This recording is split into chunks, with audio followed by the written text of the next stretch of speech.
Je vous demande si il y a des nouveautés de Japon. ऐसे हैं माजूर लोग या बूढ़े लोग जो खुद दफ्तरों में जाके अपने लिए अप्लाई वगैरह नहीं कर सकते, उनके घर घर में पहुंच के उनकी अच्छा, दरख्वास्त ये काम भी शुरू कर दिए, बहुत अच्छा काम है अल्लाह की माशाल्लाह। तारीफ। Imam Sab a présenté les nouveautés de là-bas et Hazour a dit c'est très bien ce que vous êtes en train de faire. C'est bien, vous êtes en train d'avancer. C'est vrai que la Jamaat là-bas en Japon elle est petite, mais c'est bien, vous êtes en train de faire un bon travail. Et en même temps, on entend que les mêmes Japonais qui habitent là-bas, euh, ils sont en train de nous remercier aussi. Donc, Imam Sab a dit que j'ai répondu à votre place en japonais. Hazoul rigole et il dit que avez-vous vraiment répondu en japonais à ma place, comme si moi j'avais parlé japonais? Donc, apprenez-moi quelques mots, le calife dit, et sa sainteté a dit, et je leur répondrai aussi en japonais. Je vous dis d'abord que vous m'avez dit que vous ne saviez pas parler le japonais et maintenant vous me dites que vous avez répondu en japonais. Hein, c'est en soyant humble que vous êtes en train de dire tout ça en fait. Monsieur Marfoud m'a dit que vous parlez très très bien même le japonais. Au plus que vous parlez, au plus vous êtes en train d'améliorer dans la langue japonaise.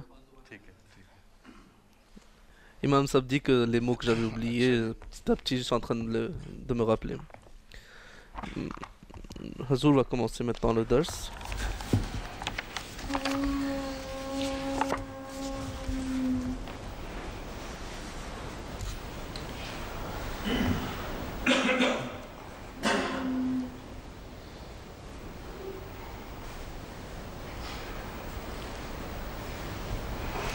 أعوذ بالله من الشيطان الرجيم بسم الله الرحمن الرحيم الذين قالوا إن الله عهد إلينا ألا نؤمن لرسول حتى يأتينا بقربان تأكله النار قل قد جاءكم رسل من قبلي بالبينات وبالذي قلتم فلما قتلتموهم إن كنتم صادقين. इसमें चूँकि मौज़ों का C'est le verset de Ali Imran 184. Hazoul dit, sa sainteté dit que dans ce verset on parle des miracles कोई भी नहीं दिखाया, उस पर यही गुफ्तगू चल रही है. et ils critiquent sur des miracles du prophète sallallahu alayhi wa sallam, que le prophète sallallahu alayhi wa sallam n'a montré en fait pas de miracles. Dans le dernier dars, j'ai pas pu tout parler, mais maintenant je vais parler de ces miracles. En gros, je vais parler aussi de Monsieur Dr Abdul Salam Saeb. Il est malade, donc je voudrais aussi demander que vous faites des prières pour lui. Son petit frère m'a rappelé aussi d'une chose, que la dernière fois j'ai parlé de 5 événements que le Messie premier al-Islam a cité, que Dieu te protégera contre le mal et les mauvaises intentions des ennemis.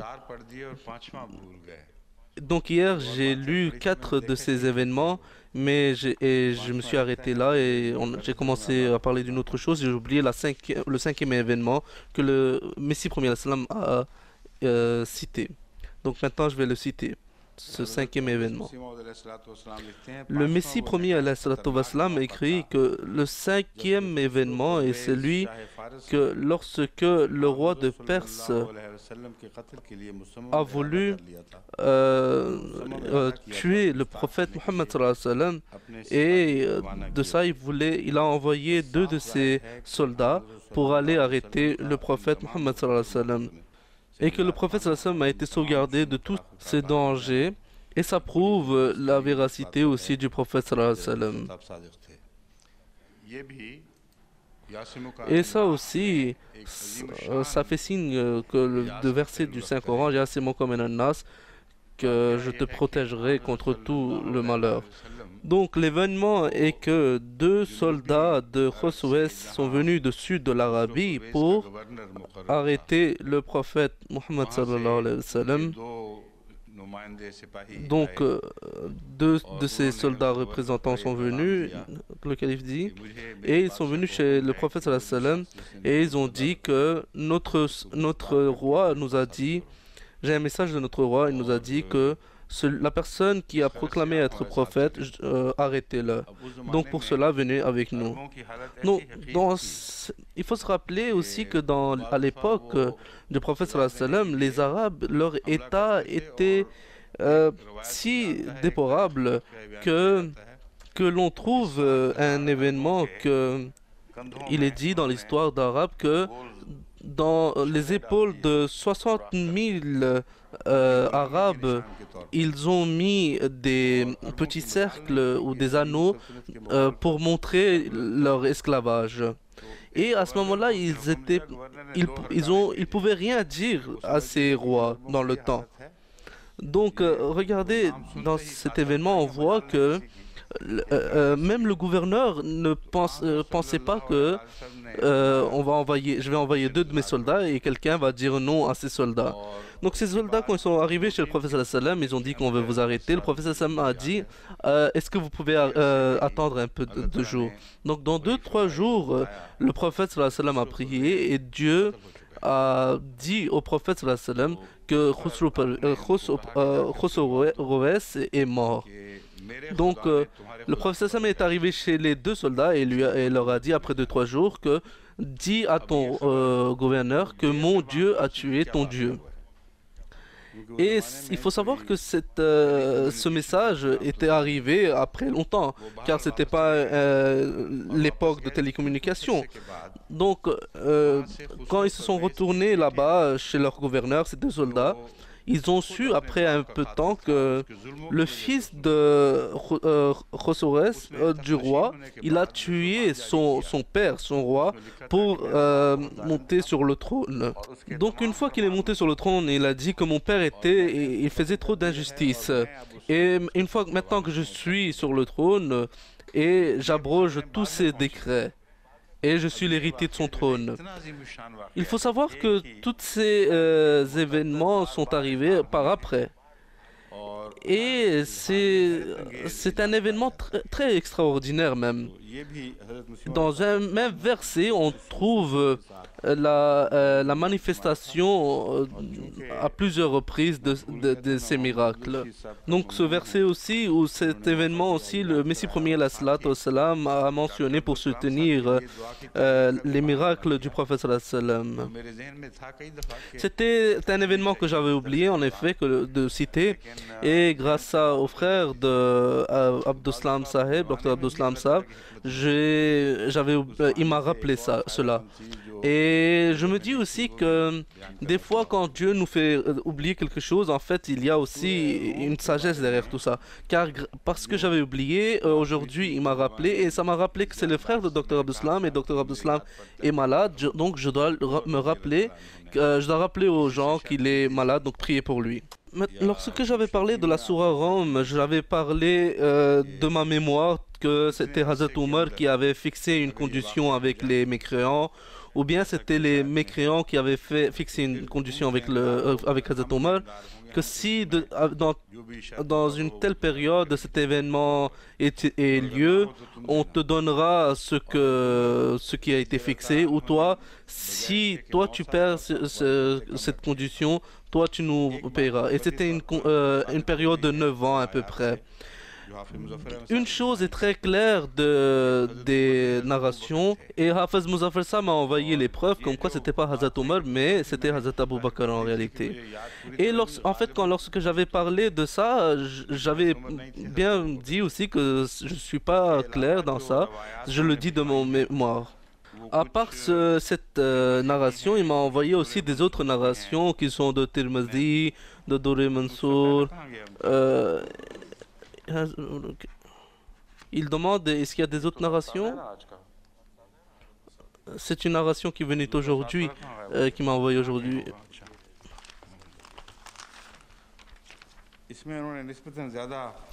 Il m'a envoyé des autres narrations, et surtout des narrations authentiques qui sont de Tirmidhi. Et il dit qu'il y a aussi des narrations de Baqi. Et Hazur dit qu'il y a beaucoup de gens qui aiment présenter les narrations de Berki. Et puis encore d'autres narrations de hadith qu'il nous m'a envoyées. En exprès, je ne vais pas lire toutes ces narrations ou références de hadith, car c'est un événement, un récit qui demande beaucoup de travail et de recherche. Et dans l'histoire, il faut voir et on peut trouver que quand est-ce que cet événement s'est passé exactement. Donc, lorsqu'on a un événement où on a des références et des témoignages, il y a tellement de contradictions et à un tel point que si on prend une référence et on prend l'autre, on peut voir qu'il y ait des années de différence. Par exemple, dans une des références, il y a que Rome a repris ses terres dans l'année où il y a eu la bataille de Hudaybiyah et qui était dans la 6e année de l'Hégire. Alors que le musulman a dit que c'était dans l'année où il y a eu la bataille de Badr, qui était dans la première année. Et maintenant, regardez, si on regarde, il y a 5 ans de différence entre les deux guerres. Donc, il y a à voir historiquement qu'est-ce qu'il y a de réalité derrière ça. Jusqu'à qu'on n'arrive pas à un point précis, un point qu'on peut trouver exactement, on ne va pas discuter sur ça.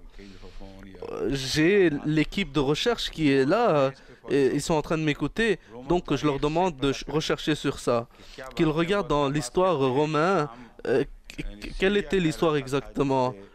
Certains disent que c'était que les mécréants ont eu le pouvoir sur une partie de la Syrie. Et puis, les orientalistes, qu'est-ce qu'ils ont dit sur ça? Ça aussi, ça va être quelque chose de très intéressant à voir. Donc, lorsque ces choses vont être bien recherchées, dans les dates suivantes, je présenterai le résultat. Maintenant, je vais vous parler d'un brigadier Abdul Wahab. Je le suis reconnaissant, il m'a envoyé un fax et il m'a rappelé de l'événement de la Lune, qu'il y a des autres événements qui se sont passés et que Carl Sagan a cité dans son livre Cosmos, des événements pareils.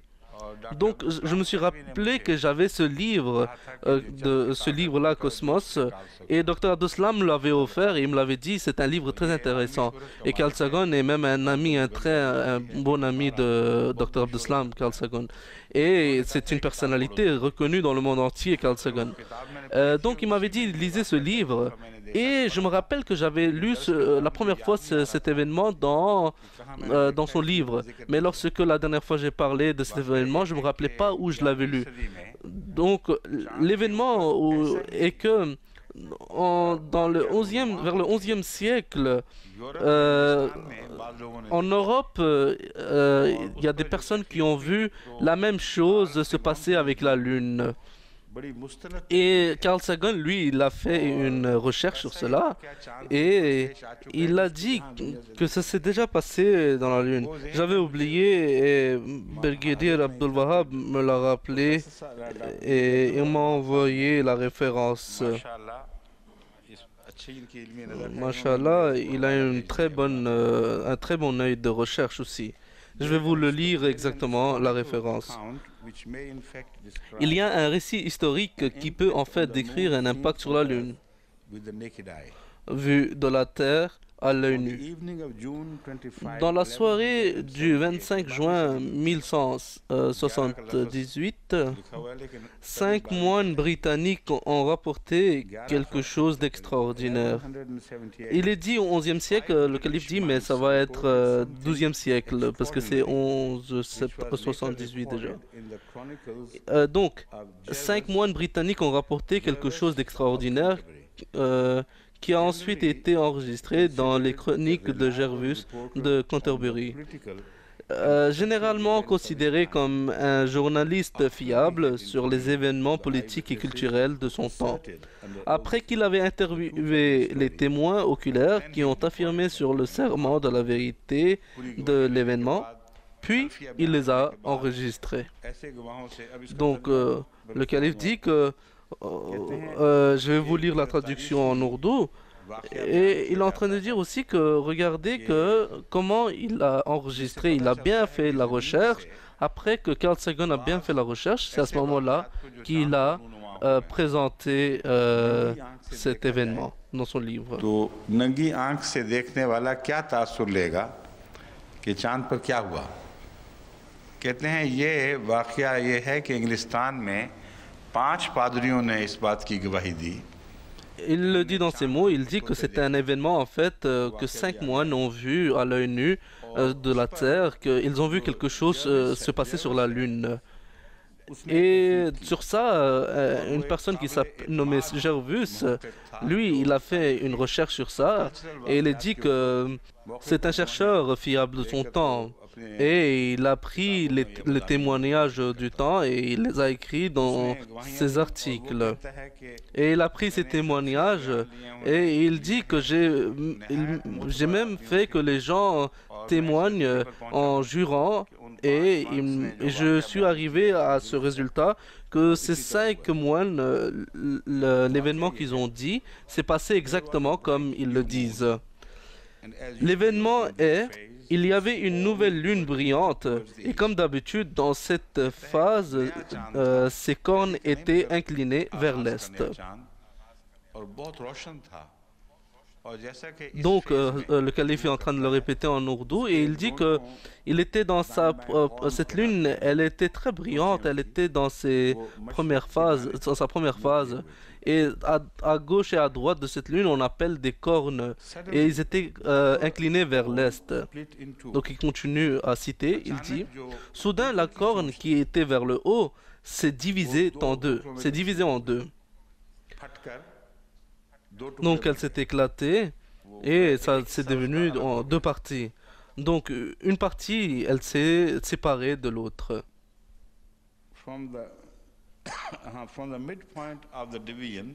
Du point, il relie et il dit du point milieu de la division, un feu enflammé s'est agité et s'éleva de là, et aussi des charbons ardents et des étincelles. Donc, l'écrivain dit que lorsque les moines ont vu ça, ils ont vu que au milieu de cette lune, il y avait des étincelles et ils ont vu du feu, comme si c'était du charbon en fait qui était en train de se brûler.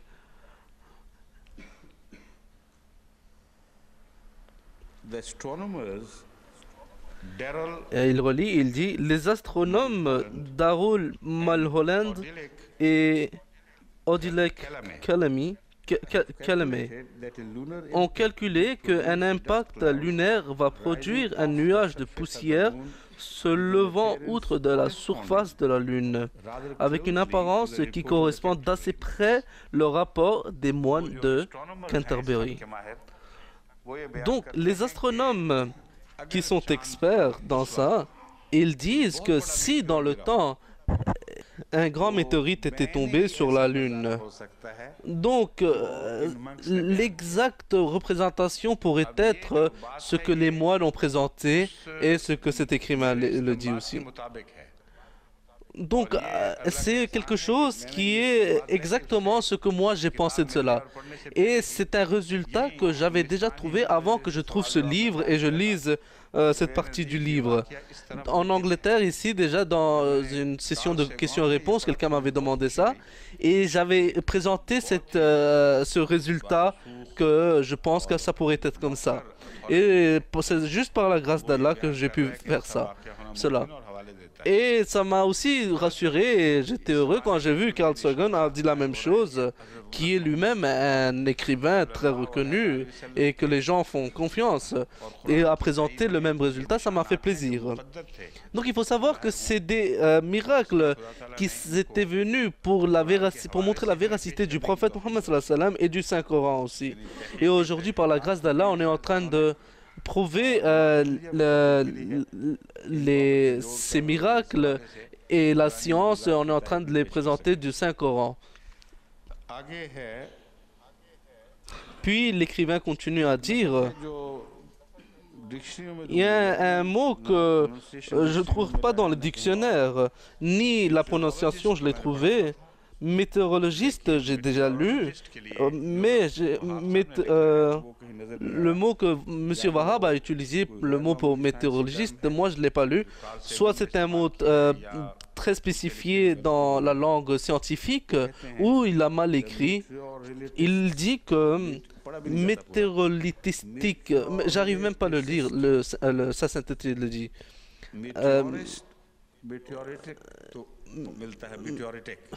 Météoriste et météoroliste, je ne sais pas, il dit. Donc quelque chose qui concerne le météore.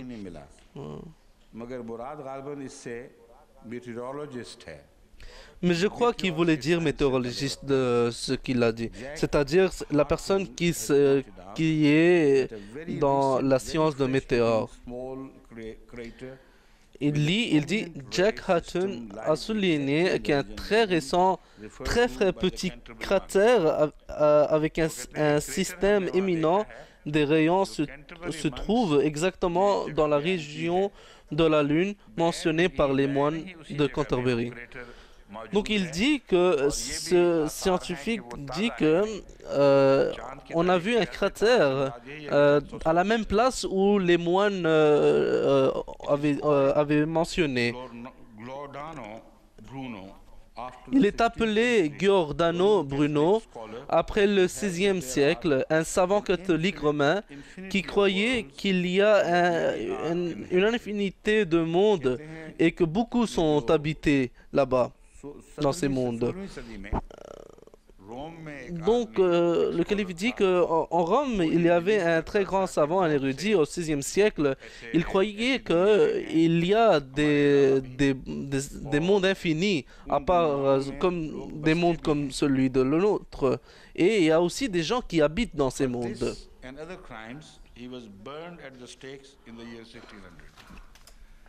Pour cela et pour d'autres crimes, il a été brûlé à l'enjeu dans l'année 1600. Donc, l'Europe était dans une telle obscurité qu'une telle qui a présenté une réalité, on lui a brûlé. Et c'est une réalité que même 14 siècles avant, le Saint-Coran a mentionné. Et il faut dire aussi que c'était des gens qu'ils n'ont jamais laissé la vérité et ils ont préféré être brûlés pour cela. Donc je remercie encore une fois Dr Abdul Wahab Saab, le brigadier. Les miracles qu'on l'on trouve dans la Bible, j'ai beaucoup parlé à ce propos déjà. J'ai encore d'autres références ici avec moi. Mais je trouve que j'étais en train de chercher sur mon bureau et je les ai trouvés. Mais je crois qu'on n'a pas besoin de les mentionner car on a déjà mentionné à plusieurs reprises avant. Lorsqu'on parle des miracles, je veux dire que le prophète Mohammed sallallahu alayhi wa sallam, on fait signe vers lui des miracles surnaturels aussi. Et c'est des miracles qui sont venus chez nous avec des narrations authentiques qu'on l'on trouve dans Bukhari et avec des narrateurs qui sont authentiques aussi. Et dans d'autres livres, Qasas al-Kubra, etc. Je ne vais pas aller dans leurs références parce qu'il y a beaucoup de doutes aussi à ces références. Mais Sahih Bukhari, les narrations qu'il présente, moi je vais juste rester avec ces narrations-là et ces références-là de Sahih Bukhari. Parce que si je prends les autres références aussi, ça devient dur de savoir est-ce que c'était vraiment, ça s'est passé ainsi ou c'est des choses qu'après 4 ou 5 siècles, les gens ont rajouté dans les livres de hadith. Mais je vais vous présenter des références, des événements du prophète Mohammed sallallahu alayhi wa sallam qui sont venus jusqu'à nous avec des références authentiques. Et après, je vais vous parler aussi des événements, des miracles qui sont passés avec le Messie premier alayhi salatu wassalam aussi. Il faut savoir que ces événements ou ces miracles ne sont pas présentés aux mécréants. On les présente juste pour fortifier pour fortifier la foi des croyants. Et on ne le montre pas aux mécréants, car même le Saint-Coran nous a dit que ne présentez pas des miracles juste pour un spectacle et comme les magiciens le font. Donc, le Saint-Coran aussi dit que nous te présentons juste les miracles qui sont des miracles célestes. Donc par rapport à ça, il y a un événement, un récit qu'on connaît, que il y avait 130 personnes avec le prophète sallallahu alayhi wa sallam dans un voyage et il a demandé à un de ses compagnons, est-ce que tu as quelque chose à manger? Il a ramené un peu de la farine et il y avait un mécréant qui était là-bas avec des chèvres. On a acheté ces chèvres et le prophète sallallahu alayhi wa sallam a fait cuire le foie de cette chèvre et l'a partagé parmi ses compagnons. Donc, je le présente en tant qu'une comparaison avec les miracles de Messie, que l'on dit qu'il a miracle de multiplication des pains, qu'on dit à propos de Jésus. Donc, et d'un côté, on voit que les narrations de Jésus sont venues dans la Bible et qui sont même pas authentiques. Et de l'autre côté, Bukhari, et l'authenticité de ces narrations de Bukhari sont d'une très grande valeur.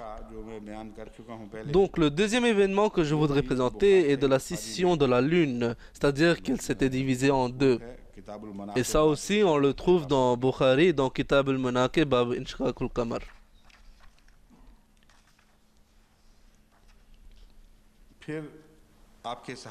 Puis, on voit aussi des narrations que des miracles qui ont été produits par les mains des compagnons du prophète sallallahu alayhi wa sallam. Dans le même livre, on trouve que Usayd bin Huzayr radiyallahu anhu et Abad bin Bishr radiyallahu anhu, un jour, une nuit, ils sont passés à côté du prophète sallallahu alayhi wa sallam et ils ont vu une lumière. Et cette lumière, elle avançait devant eux. Mais lorsqu'ils se sont séparés, cette lumière aussi, elle s'est séparée en deux. Et il est dit de Hazrat Sabit, une narration qui est après par Hazrat Anas, que Hazrat Usayd et Hazrat Abad, il est dit à propos d'eux que les deux étaient présents près du prophète sallallahu alayhi wa sallam et lorsqu'ils se sont séparés de là, à ce moment-là, Dieu leur a montré ce miracle. Maintenant, d'un coup, la lumière vient et puis la lumière est en train d'avancer devant. Qu'est-ce qu'il y a comme réalité derrière tout ça? Nous ne le savons pas. Mais nous savons que les narrations et les références sont très authentiques. Et le Saint-Coran aussi dit « Nuruhum yas'a bayna aydihim » que leur lumière va avancer devant eux. Donc, la personnification de cette lumière, c'est pas quelque chose d'extraordinaire. On le voit du Saint-Coran et on le voit aussi de la pratique de Dieu aussi. Et ça montre la gloire de Dieu et ça montre aussi que ce n'est pas contre la pratique de Dieu. Il y a aussi des autres références où on voit que c'était en fait que ils ont vu de la lumière de leur canne et non pas devant eux. Donc quel que soit le cas, que c'était une lumière qu'ils voyaient devant eux ou c'était dans leur canne, on ne sait pas. Mais je crois qu'on doit rester strict avec la référence de Bukhari. Il y a encore une autre référence de Bukhari que tous les musulmans étaient en train de creuser un fossé. Et un compagnon a vu le prophète sallallahu alayhi wa sallam qu'il a très faim. Le compagnon est venu chez sa femme et lui a demandé est-ce que tu as quelque chose à manger. La femme lui a sorti un peu d'orge, ce qu'elle avait à la maison, et une chèvre. Et en résumé, c'était que ta femme, elle a mis la marmite sur le feu Et cette marmite, ça va pas être une petite marmite. Je crois que le calife dit que ça doit être une grande marmite car elle a préparé toute la chèvre dedans. Donc le peu d'orge qu'ils avaient et la marmite sur le feu. Après avoir fait ça, il est venu chez le prophète sallallahu alayhi wa sallam, le compagnon, et il a dit au prophète d'Allah, venez avec quelques compagnons de vous et on a préparé à manger à vous. Donc c'était contre le statut du prophète sallallahu alayhi wa sallam aussi que tout le monde a faim et il serait parti avec quelques compagnons. Alors que la personne qui avait invité, c'était que il avait dit quelques personnes. Et ça montre aussi que le prophète sallallahu alayhi wa sallam, il est parti avec tout le monde. Donc ça montre que c'était un signe, il avait déjà reçu un signe divin. Parce qu'il n'aurait jamais mis en difficulté la personne qui l'avait invité aussi. On a un même événement qui s'est passé avec Hazrat Abu Huraira, radhiyallahu anhu. Là aussi, il avait invité tout le monde. Donc ça montre dans ces deux événements que Dieu lui avait fait déjà un signe. Donc il est parti chez Hazrat Jabir, qui avait fait l'invitation. Et il est parti chez lui et il lui a dit que jusqu'à que je n'arrive pas chez toi, n'enlève pas la marmite du feu. Hazrat Jabir est arrivé chez lui à la maison et il a dit à sa femme. Et la femme, lorsqu'elle a entendu ça, que tout le monde est en train d'arriver, elle s'est énervée. Elle a dit, qu'est-ce que tu as fait? Tu n'as même pas présenté le message justement au prophète sallallahu alayhi wa sallam. Hazrat Jabir dit, moi je l'ai bien dit au prophète sallallahu alayhi wa sallam. Je lui ai dit que quelques compagnons. Mais c'est le prophète sallallahu alayhi wa sallam. C'est le prophète sallam lui-même a dit à tout le monde, je ne peux rien dans ça. Lorsque le prophète sallam est arrivé à la maison, donc elle a présenté la pâte devant le prophète sallam et le prophète sallam a mis sa salive dans cette pâte et dans la marmite et ainsi il a béni la pâte et la marmite et après ça il leur a ordonné de préparer à manger le pain et la viande et après cela il est dit dans la narration que à peu près 1 millier de personnes étaient présents et ils ont tous mangé et ils ont bien rempli leur ventre. Donc si des narrations, des références sont bien fiables et sont pas comme des contes et des fables, sont les narrations de Bukhari. Et puis de la même façon, on a un autre récit, un événement qu'on entend que 70 personnes ont mangé avec un peu de pain. C'est une narration de Hazrat Abu Talha qui est dans le Bukhari. Il est dit qu'un jour, Hazrat Abu Talha a ressenti de la voix du prophète sallallahu alayhi wa sallam qu'il était affaibli en raison de faim. Il est venu chez sa femme, Sulaim. Hazour dit que c'est Sulaim ou Salim. Il dit que quel que soit le nom, lorsqu'on a, Hazour est en train de dire, lorsqu'on a des narrations telles qu'il faut mettre les accents sur les mots. Comme ça, on peut savoir exactement les noms et tout. Et c'est pas difficile aussi pour savoir quelle est la bonne prononciation aussi. Chez nous, on ne fait pas beaucoup attention à ça. Il faut faire attention surtout à des choses comme ça, moi je trouve. Car comme ça, on sait avec exactement quand on part en détail comme ça et on trouve les bonnes prononciations, etc. Donc, quel que soit le nom, je crois que c'est Sulaim, il dit Hazour. Donc, l'événement était que elle a préparé quelques bouts de pain et elle a présenté, elle a donné ça à son mari et elle a dit, va donner ça au prophète sallam pour qu'il puisse manger. Et le prophète sallam à ce moment-là était présent dans la mosquée, il y avait des compagnons avec nous. Et il est parti avec, le prophète sallam est parti avec tous ses compagnons qui étaient présents avec lui et il est parti chez Abu Talha. Et Hazrat Anas est rentré à l'intérieur et a dit que le prophète sallam est devant votre porte avec tous ses compagnons. Et sa femme, elle a dit, mais on n'a pas à manger, comment on va faire? Et le prophète sallam est rentré avec Abu Talha et a dit à Sulaim, tout ce que tu as, présente-le-moi. Et elle a présenté les mêmes pains qu'elle avait envoyés auparavant. Le prophète sallam les a écrasés et a fait des petits morceaux de ce pain et a mis du beurre dedans aussi. Et il y a eu tellement de... ça s'est béni tellement que ses compagnons qui étaient présents avec lui, ils venaient 10 par 10 et ils mangeaient cela. Et il est dit dans la narration que 70 ou 80 compagnons du prophète sallam sont venus et ils ont mangé jusqu'à satiété. Puis dans Sahih Bukhari, on trouve un autre événement à propos des Ashab Sufa, c'est-à-dire ceux qui restaient, les compagnons qui restaient à la mosquée du prophète sallallahu alayhi wa sallam. Il est dit qu'ils n'avaient rien comme revenu ou de provision. Donc le prophète sallallahu alayhi wa sallam a ordonné à ses compagnons que ceux à la maison qui ont à manger pour 2 personnes, il invite une personne de ces Ashab Sufa.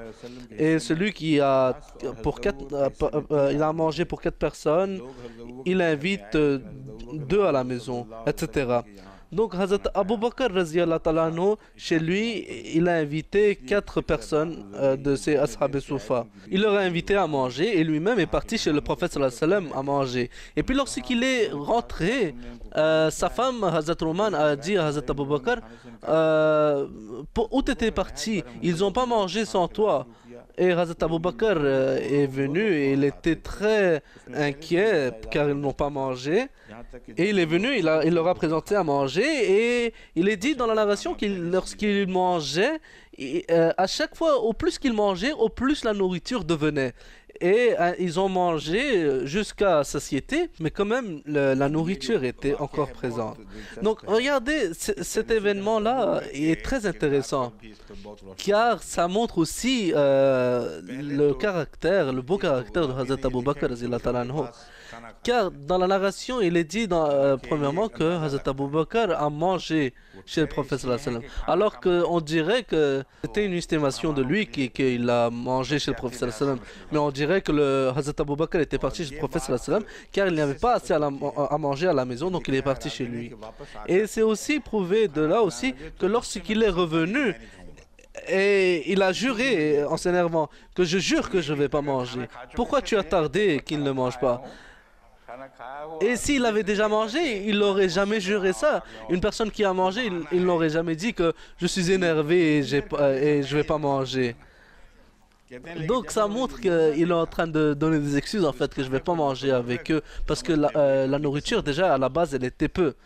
Donc, mais lorsqu'il a vu que la nourriture a eu tellement de bénédictions dans cette nourriture, il a changé d'avis et il a mangé avec eux aussi. C'est quelques beaux petits points de ce hadith qu'on voit. Et ça montre aussi que ces façons de Hazrat Abu Bakr il a appris de chez le prophète. Alors qu'il y a des différences entre le disciple et le maître, mais il y a quand même des ressemblances qu'on voit dans cet événement. Et puis on voit aussi que l'eau s'est bouillie dans la gourde. Il y a un événement tel dans le Bukhari qu'il y avait très peu de l'eau et ça s'est béni et il y a eu beaucoup d'eau.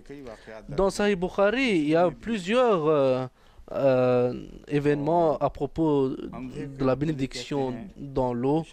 Il y a aussi un événement à propos d'un aveugle que le prophète sallallahu alayhi wa sallam l'a guéri. Dans Tirmizi, Kitab al-Dawat, il est mentionné. Un jour, un aveugle est arrivé chez le prophète sallallahu alayhi wa sallam et il lui a présenté ses douleurs. Et le prophète sallallahu alayhi wa sallam lui a dit, soit tu patientes ou soit je prie pour toi. Il a dit, priez pour moi. Le prophète sallallahu alayhi wa sallam a dit, prie que Dieu de sa miséricorde et par l'entremise de son prophète, ton vœu soit accordé. La référence s'arrête ici. Il y a une autre référence aussi qui est dit que après cela il s'était guéri. Donc Dieu seul sait est-ce que la référence authentique, quelle est la référence authentique, celle qui s'arrête au moment où le prophète sallam lui a appris la prière où il s'était guéri aussi. C'est bien possible car dans Bukhari on trouve un autre événement à propos de Hazrat Ali que lui aussi le prophète sallam lui avait guéri de sa douleur de l'œil. Et on trouve cette référence de 3 narrations authentiques que ceci s'est passé, l'événement est que ça s'est passé le jour de la bataille de Khaybar. Le prophète sallallahu alayhi wa sallam a appelé Hazrat Ali, mais Hazrat Ali avait une inflammation de l'œil et cette inflammation était si forte que Hazrat Ali ne pouvait pas venir seul car il ne voyait pas bien et il n'arrivait pas à ouvrir ses yeux. Et donc il est venu avec un autre compagnon du prophète sallallahu alayhi wa sallam chez le prophète sallallahu alayhi wa sallam. Il est arrivé chez le prophète sallallahu alayhi wa sallam et le prophète sallallahu alayhi wa sallam a mis un peu de sa salive dans l'œil de Hazrat Ali et grâce à cela, il est dit que l'inflammation de l'œil de Hazrat Ali s'est guérie. Il y a un autre événement aussi dans Bukhari. Il est dit qu'une mère est venue chez le prophète sallallahu alayhi wa sallam et a dit que mon enfant est un peu muet. Il ne parle pas beaucoup et il n'arrive pas à parler. Elle est venue chez le prophète sallallahu alayhi wa sallam. Le prophète sallallahu alayhi wa sallam a fait les ablutions et a rincé sa bouche et a dit à sa femme de le faire boire cette eau. Et puis après 2 ans, après une année, la mère est revenue et a dit que mon enfant est guéri. Et puis il y a un autre événement qu'une personne avait cassé sa jambe, etc.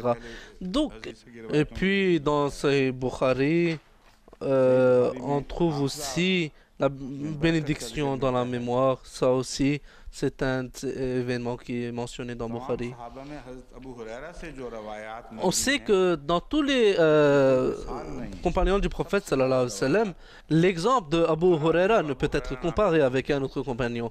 Car aujourd'hui, on le sait que tout le monde sait le nom de Hazrat Abu Huraira. Car tellement de narrations sont venues de Hazrat Abu Huraira radhiyallahu anhu.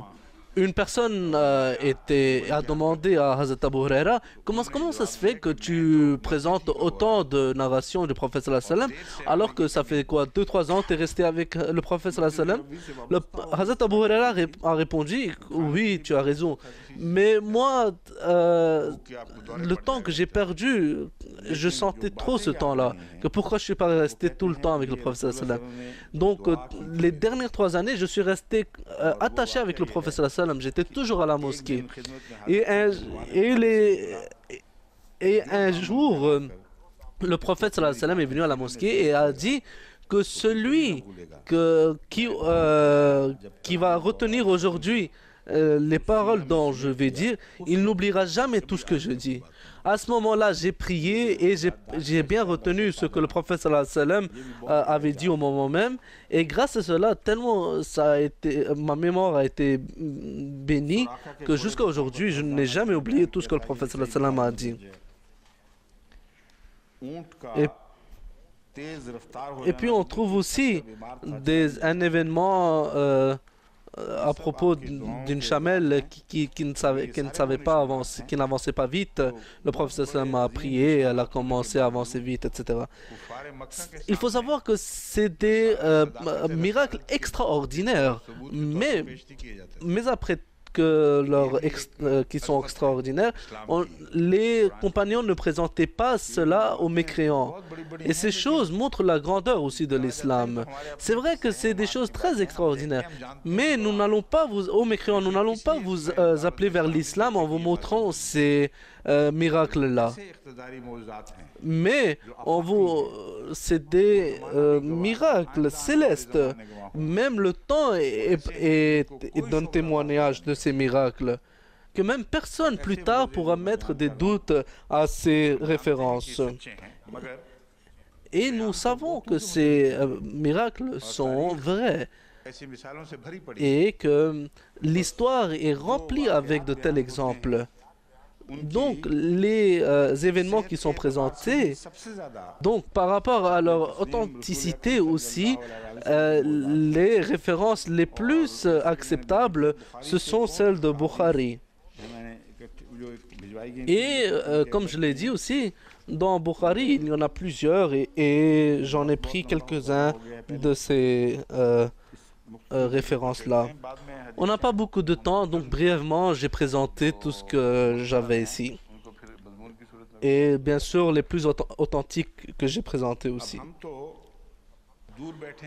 Nous, on est loin de cette époque. Et dans cette époque, pour refaire vivre les miracle de prophète sallallahu alayhi wa sallam, c'était la nécessité du temps. Il y a eu 13 siècles entre l'époque du prophète sallallahu alayhi wa sallam et maintenant. Donc quelqu'un pourrait dire que c'est des contes et des fables. Donc nous, aujourd'hui, dans cette époque même, nous avons vu des miracles du Messie premier alayhi salatu wassalam, sur lesquels on a une communauté de compagnons qui donnent témoignage sur tous ces miracles. Et nous le savons, et nous avons rencontré ces compagnons, que c'était des gens qui ont toujours dit la vérité. Ils n'ont jamais menti. Et ils n'ont jamais présenté des faits imaginaires.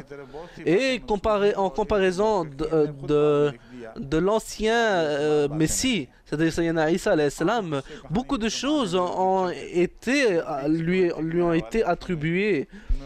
Et j'ai des références de Peake's Commentary où beaucoup de chercheurs ont mentionné que quelques juifs, lorsqu'ils sont crus, ils ont eu la foi en Messie, Jésus alayhi salam, les récits qu'ils avaient entendus auparavant des prophètes avant Messie alayhi salam, ils ont attribué ces faits-là vers Sayyidina Isa alayhi salam.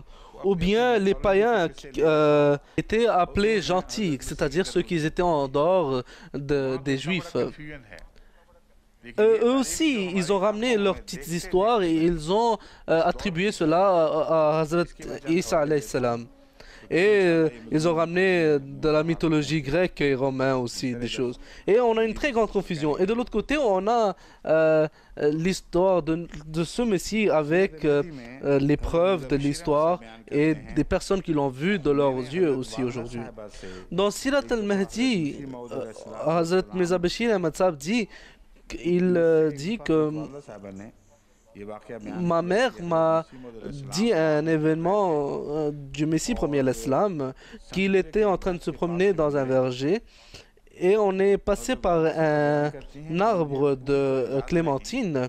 Et ma mère me dit que je ne me rappelle pas si c'était moi qui avais demandé ça au Messie premier à l'Islam ou c'était quelqu'un d'autre qui avait demandé que je veux une clémentine. Et alors que c'était pas la saison de clémentine et l'arbre était sans clémentine à ce moment-là. Le Messie premier à l'Islam a avancé sa main vers l'arbre et une clémentine fraîche est venue dans la main du Messie premier à l'Islam et il l'a présentée à celui qui avait demandé. Regardez, Hazrat Amajan, c'est-à-dire l'épouse du Messie premier alayhi salam, était présente avec le Messie premier alayhi salam, mais elle sait que cet événement ça s'est passé ainsi, mais elle ne se rappelle pas c'était qui l'avait dit. Et moi, à mon avis, le calife dit que c'était pas l'épouse du Messie premier alayhi salam, car on dirait que c'est quelqu'un, un petit qui a demandé ça. Et on a une autre référence sur cet événement. Hazrat Maulvi Sher Ali, quand je lui ai parlé de cet événement, lui m'a dit que le deuxième calife, Hazrat Mirza Bashiruddin Mahmoud Ahmad, m'a raconté lui-même que c'était Hazrat Mirza Bashir Ahmad Sahib. Quand moi j'étais petit, j'avais demandé au Messie premier à l'Islam que je veux une clémentine. Et c'est à ce moment-là que le Messie premier l'Islam a reçu la clémentine dans sa main et me l'a donnée. Et il faut savoir que la référence de Hazrat Amajan, il faut savoir que alors qu'elle était bien âgée à ce moment-là, mais des fois ça se passe qu'une personne elle est dans ses pensées et un événement se passe, on se rappelle de l'événement mais pas exactement. Et en ce qui concerne la référence de Hazrat Mirza Bashiruddin à propos du deuxième calife, cet événement a été écrit dans un des journaux et dans l'époque du deuxième calife. Et le deuxième calife n'a jamais refusé de cet événement. Et chez nous à la maison, sa sainteté dit que c'est très connu que c'était l'événement du deuxième calife aussi. Donc, regardez, si on compare le Messie qui était le Messie de Moïse et le Messie de Sayyidina Muhammad sallallahu alayhi wa sallam, regardez quelle comparaison. Sayyidina Isa alayhi salam, lui, il a demandé à un arbre de figues de lui donner une figue alors qu'elle n'était pas, c'était pas la saison de figues. Et l'arbre ne lui a pas donné. Et en réponse, il est dit dans la Bible que Sayyidina Isa alayhi salam a maudit cet arbre. Et cet arbre était mort pour toute par après. Et regardez de l'autre côté, le Messie qui devait arriver, il devait donner la vie à tout le monde. Regardez de quelle beauté Dieu la façon de Dieu est avec lui. Je me rappelle du Messie premier alayhi salam. Il dit, le mois de printemps est passé dans ce mois d'automne. Les fleurs se sont épanouies dans mon jardin. Donc, ces événements-là sont des bonnes nouvelles pour la communauté ahmadiyyate. Que vous preniez en tant qu'un miracle ou une vision, des fois les visions sont très larges, que plusieurs personnes peuvent le voir. Quelle que soit la chose, mais ça montre la véracité du Messie premier alayhi salatu wassalam. Et on sait que les personnes qui ont fait ces narrations sont des gens très très pieux, et on le sait qu'ils n'ont jamais menti. À Qadian, ces compagnons qui étaient présents, ils ont jamais, tout le monde le sait que c'était des gens très pieux, ils ne mentaient jamais. Et que dire à propos de Hazrat Ahmad la femme, l'épouse de Messie premier alayhi salam? À propos d'elle, moi, j'avais écrit un article auparavant et je me rappelle, j'avais dit qu'une chose qui m'a toujours très touché de Hazrat Ahmad, c'était qu'elle n'a jamais menti. Quelle que soit la chose, elle le disait directement et sans rajouter une seule chose d'elle. On avait les autres compagnons, des compagnons très saints, c'est-à-dire le deuxième calife et le frère du deuxième calife, etc.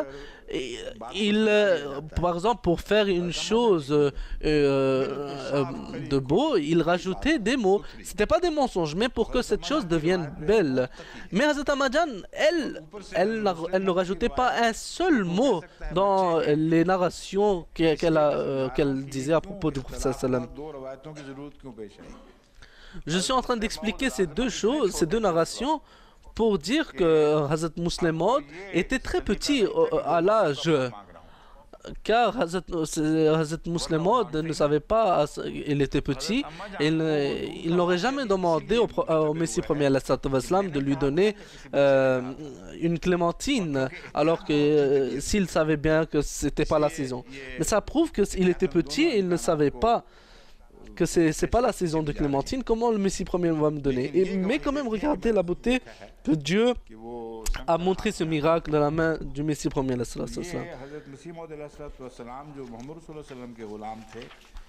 Donc, le Messie premier qui était le serviteur du prophète sallallahu alayhi wa sallam. Et c'est la grâce d'être son serviteur qu'il a montré des miracles plus grands que celui de Isa alayhi salam qui était le Messie de Moïse. Et alors, comment ils peuvent dire, ces gens, que le prophète sallallahu alayhi wa sallam n'a pas montré de miracles? Ces miracles du prophète sallallahu alayhi wa sallam sont encore en train de se produire encore aujourd'hui à cette époque. On entend aussi l'événement de Hazrat Moïse, que l'ombre d'un nuage le suivait toujours. Il y a un petit événement à propos de Messie premier alayhi salatu wassalam, qu'un jour, avant qu'il était devenu, Dieu lui a prédit qu'il était Messie. Un jour, il devait partir de Batala à Qadian, sur une voiture tirée par un cheval. Il allait monter sur ça, donc un chariot, il allait monter dedans. Et un hindou, il dit qu'un hindou, il a vu qu'il y a l'ombre d'un côté et de l'autre côté, le soleil tape très fort. Donc l'hindou est vite monté du côté de l'ombre, et le Messie premier est monté où il y avait le soleil qui tapait très fort. Et il dit que Dieu a montré un très grand signe à ce moment-là. Dieu a fait qu'un petit nuage a avancé, est venu du côté où il y avait le soleil, où j'étais assis. et a commencé de Batala jusqu'à Qadian avec moi. Et le soleil n'est pas venu sur moi pour même une minute. Et c'est aussi une narration de Hazrat Ahmadjan. Et elle dit que Hazrat Ahmadjan dit que j'ai demandé au Messie premier d'Islam, est-ce que l'hindou qui était venu à s'asseoir à côté de vous, est-ce que ça a touché, ça lui a fait quelque chose, que Dieu a montré un signe? Il a dit oui, Dieu. Après ce signe, l'hindou est venu chez moi et il s'est excusé. Il a dit que j'aurais pas dû faire ça. Et ainsi, on est en train de trouver des témoignages des prophètes qu'il y avait avant et aujourd'hui, de même miracle, on a leur témoignage. Et puis il y a l'événement qui s'était passé lorsque le toit d'une maison où le Messie premier se trouvait allait tomber. Donc l'événement est ainsi que le Messie premier était en train de dormir avec des autres personnes dans une maison et il a entendu une voix du toit. Et il a réveillé les personnes qui étaient en train de dormir là-bas avec lui et il leur a réveillé, il leur a dit que le toit va tomber, réveillez-vous. Ils ne se sont pas réveillés, ils ont dit non, on ne va pas se réveiller. Et puis encore, il a entendu une fois la voix et il les a réveillés. Et puis pour finir, ils l'ont écouté. Et le Messie prophète est surtout sorti. Et le Messie prophète est sorti à la fin de cette maison. Et puis dès qu'il est sorti, et le toit est tombé. Donc regardez, ça aussi c'était le fait qu'il sort en dernier aussi montre qu'il avait déjà un signe divin que jusqu'à que moi je ne sors pas, Dieu ne fera pas que ce toit tombe. Et il est dit dans la référence que lorsque le toit est tombé, il est tombé de si force qu'il a même toute la maison en fait, elle était détruite à la fin. Mais on voit le signe que le Messie premier était sauvé de ça aussi. Et puis on a un événement un récit que Hazrat Ahmadjan, l'épouse de Messie premier a mentionné. Et on peut être sûr que Hazrat Ahmadjan, la narration qui est de Hazrat Ahmadjan ne peut jamais être fausse. Il est dit dans la narration qu'une fois, il y avait du riz qui était préparé pour le Messie premier et qui pouvait juste suffire le Messie premier. Et juste dans la maison à côté, il y avait Hazrat Nawab Muhammad Ali Khan Sahab qui habitait. Et après, dans cette maison, sa sainteté dit que Dr Hashmatullah Sahab est venu là-bas. Et puis il dit que les enfants de Dr Hashmatullah Sahab, c'était mes amis. Je partais souvent chez lui. Et on allait écouter même ce que Dr Hashmatullah Sahab disait. Donc, lui raconte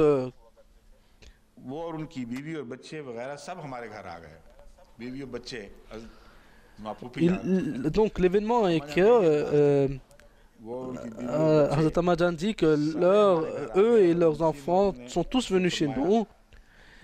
Et puis le Messie premier a dit à sa femme que ce qu'il y a comme manger, présentez-le. Il dit que soit c'était la première femme ou Hazrat Ahmadjan. On ne sait pas. C'est possible c'est Hazrat Ahmadjan ou c'est possible c'est la première femme du Messie premier et ses enfants. Abdurrahman, Abdurrahim Sahab, on ne sait pas. Mais quel que soit, qui que ce soit, soit ils sont venus chez le Messie premier et j'ai dit, Hazrat Ahmadjan dit au Messie premier il n'y a pas du riz, j'ai assez du riz que pour vous. Le Messie premier est venu chez moi et s'est approché de la marmite et a mis sa main dessus et a béni et a prié et elle l'a béni et a dit maintenant donne-le. Et il est dit, Hazrat Ahmadjan dit que j'ai donné ce riz à tous les invités qui étaient venus et puis aussi à Hazrat au premier calife et d'autres compagnons. Et puis petit à petit, et il y avait encore du riz qui restait. Donc les gens, c'était connu chez les gens que c'est du riz béni. Donc les gens, ils ont commencé à venir petit à petit chez nous, ils ont commencé à demander. Et j'ai donné même à toutes ces personnes. Hazrat Ahmadjan dit.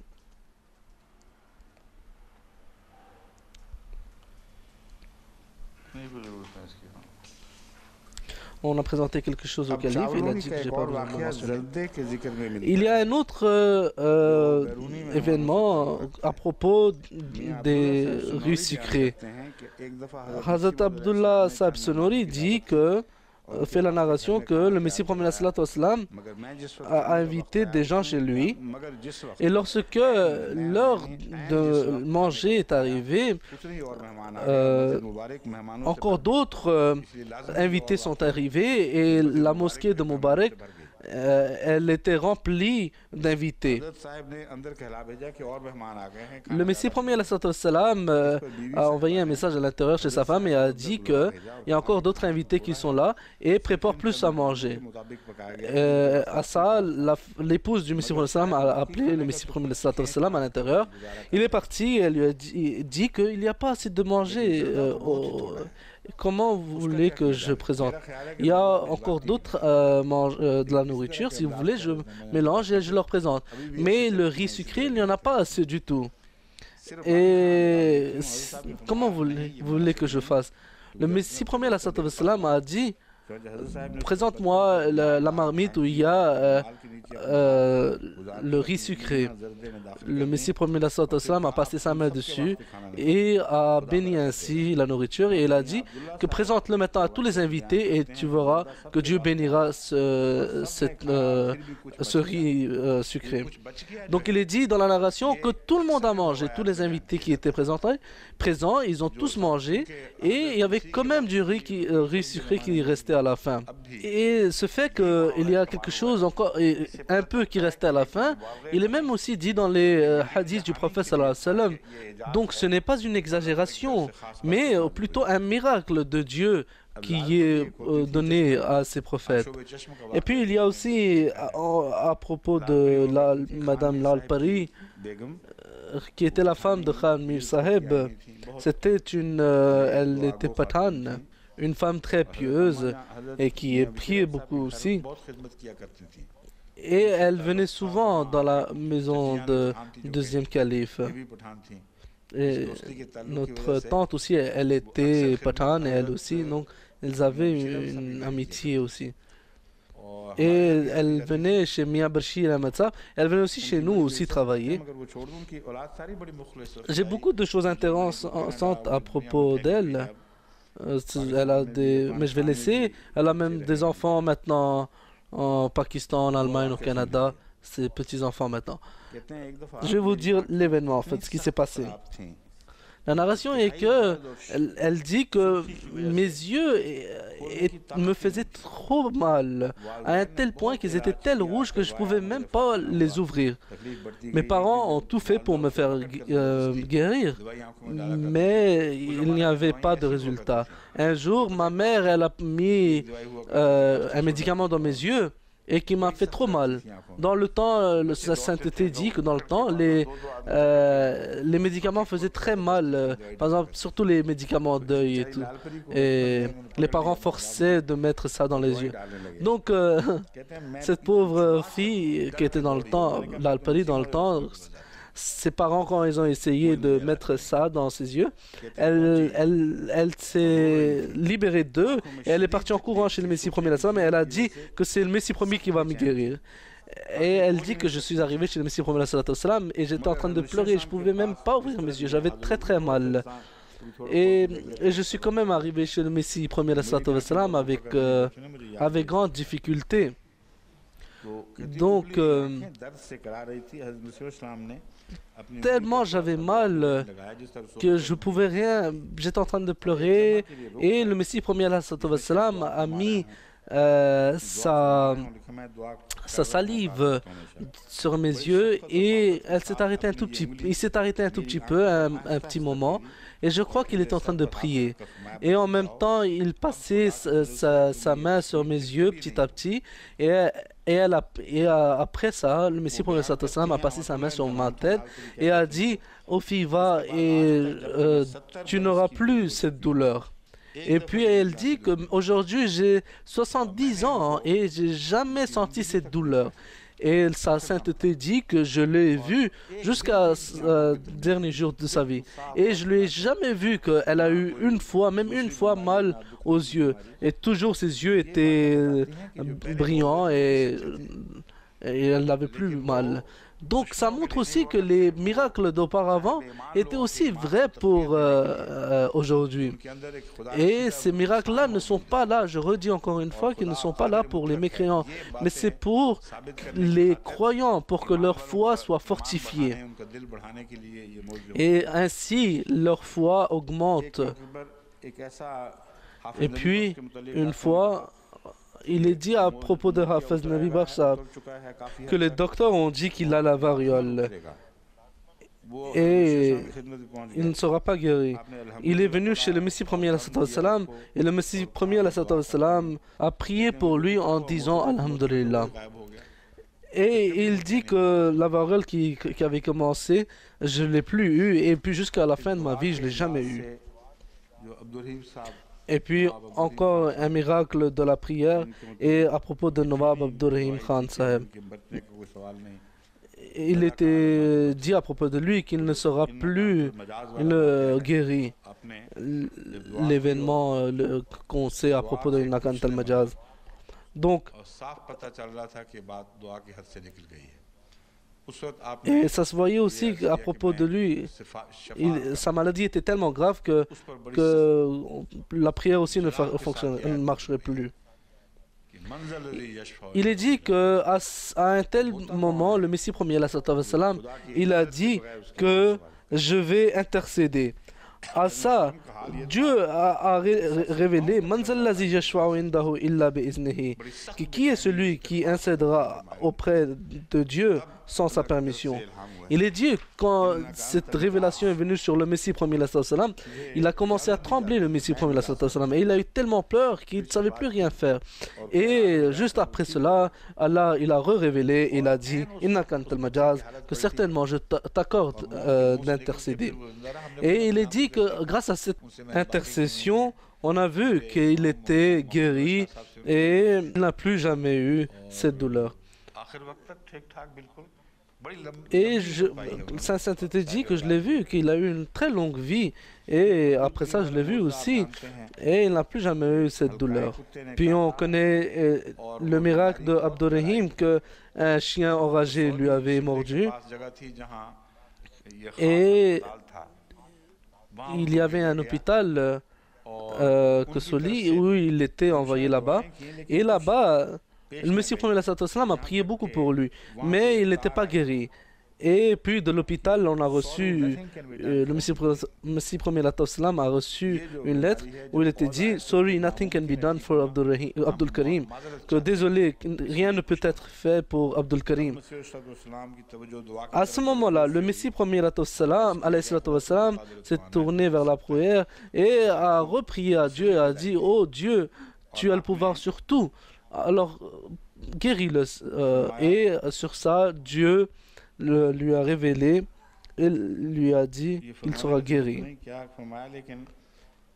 On ne trouve pas ce que le Messie premier a dit à ce propos, mais on trouve dans toutes les narrations que le Messie premier avait mentionné déjà auparavant l'acceptation de la prière.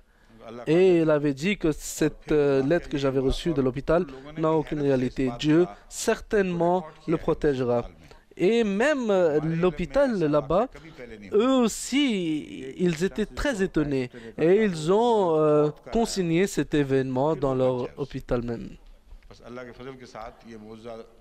Donc par la grâce d'Allah, c'était un miracle qu'aujourd'hui aussi on le voit, car ses enfants, car il s'était marié par après, et puis ses enfants aujourd'hui, il y a 1 an ou 2 ans quand j'avais mentionné cet événement, la famille m'avait envoyé une lettre et avait dit que nous on est les signes vivants de ce miracle du Messie premier, car on est vivant et on est les petits-enfants de Hazrat Abdul Karim Sahib. Donc, regardez, ces miracles-là, ce ne sont pas juste des choses qu'on voit dans des faits, des contes, mais une réalité qui est même vivante aujourd'hui. Les autres miracles, Inch'Allah, je les parlerai une prochaine fois. हाँ जी सवाल फरमाइए कहते हैं आधा घंटा Et सवाल maintenant, on va voir les questions. Ils nous disent que normalement c'est pour une demi-heure les questions, mais j'espère que on terminera plus vite. Quelles sont les questions? Microphone के सामने आ जाएं कुछ बाहर से भी Prenez आए près du होंगे microphone. Sûrement il y a des autres gens qui sont venus de dehors aussi. Ah d'accord, vous allez le lire pour eux. वालेकुम सलाम रहमतुल्लाह वबरकातुहू Wa alaykoum salam wa rahmatullah. Donc ma question est que sa sainteté a parlé de la nourriture et de l'eau, enfin les miracles de l'eau et de la nourriture. Ma question par rapport à ça. C'est une loi de la science que la matière ne peut être créée et ni elle peut être détruite. Science की रूह से बातिल Sa sainteté répond, elle dit que ces deux principes ont été prouvés erronés, ou fausses. अभी भी आप साइंसदान Sa sainteté demande, c'est quand que vous avez lu la science? Là maintenant aussi, vous êtes un scientifique.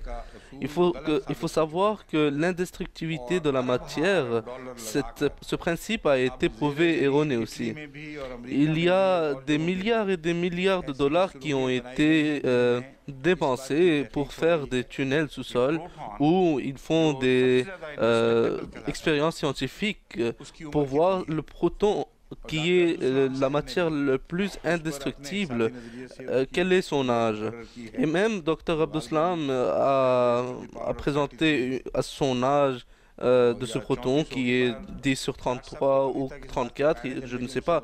Mais Monsieur Dr Abdussalam, j'ai déjà discuté avec lui à ce propos. की तहकीक आखिर Et lorsque je lui ai discuté, il m'a dit que c'est bien possible que si je continue dans ma recherche, j'arrive à la même réponse que vous, sa sainteté, a présenté et que je reçois un nouveau prix Nobel. Donc dire que la matière ne peut pas être détruite, ceci a été prouvé faux.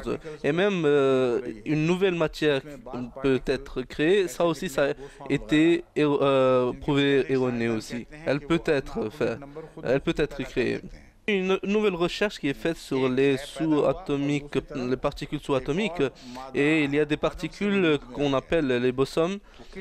Les scientifiques disent que ces particules-là créent leurs particules opposées. Donc, un, il a été créé et l'autre, il a été créé du néant, qui d'autre part, il peut aussi être appelé particule. Mais c'est vrai qu'il n'a pas de masse du tout, et que sa masse soit si petite qu'elle sort de la définition d'une masse. Mais d'autre part, la définition d'une matière reste toujours. En mélangeant, en rajoutant toutes ces masses ensemble, c'est à la fin qu'on reçoit les grandes particules. Donc cette connaissance qui était que rien ne peut être créé du néant est aussi erronée. Donc Dieu le Tout-Puissant a utilisé de telles lois pour nous montrer ces miracles, de telles lois que nous ne connaissons pas encore. Mais deuxièmement, on peut aussi voir que, et on ne peut pas rejeter que ça peut être une vision. Et de telles visions sont comme si en fait, en réalité aussi, ça a fait des effets sur la personne.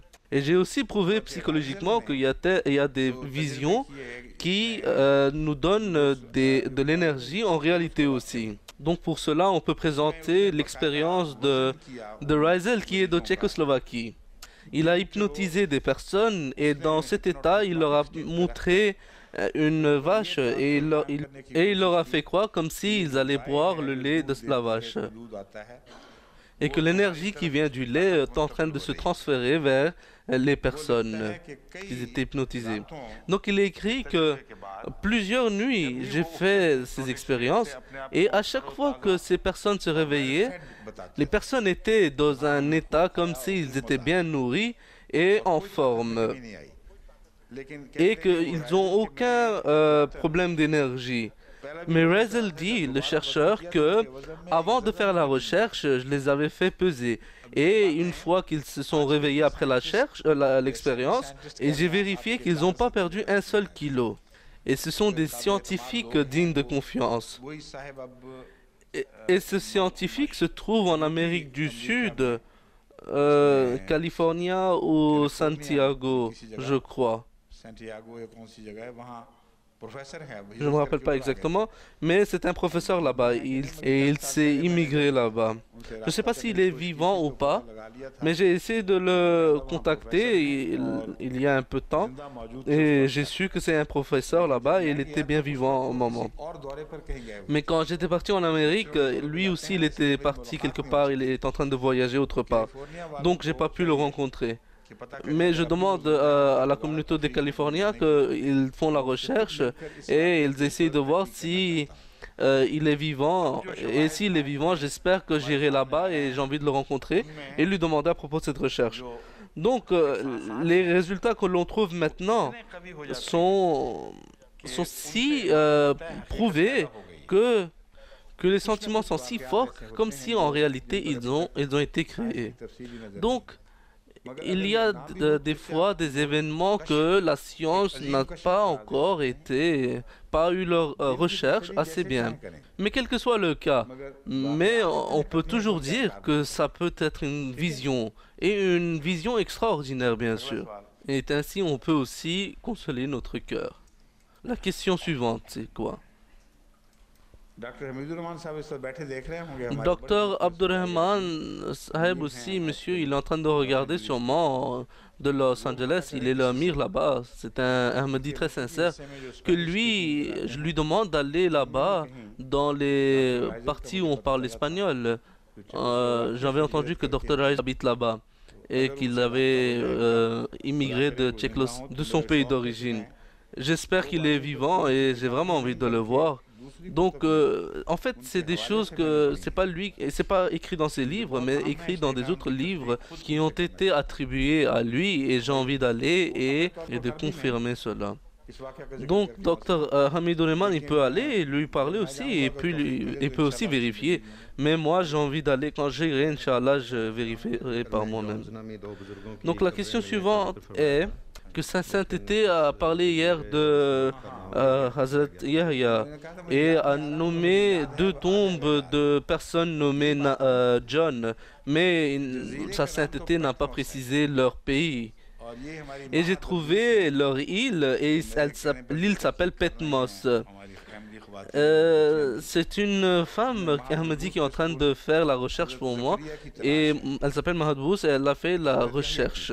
Elle a fait une très bonne recherche et c'est elle pour la première fois et grâce à elle c'est la première fois que cette recherche est venue devant moi qu'il y a une île qui s'appelle Petmos et c'est une terre stérile et montagneuse.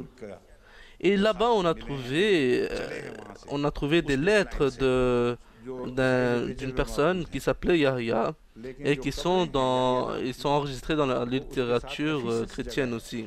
Mais les tombes se trouvent dans une place qui s'appelle Ephesus, qui est à peu près 15 ou 20 miles près du continent.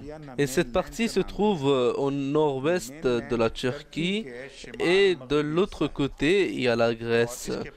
Et entre ces deux, il y a la mer et où se trouve cette île en réalité.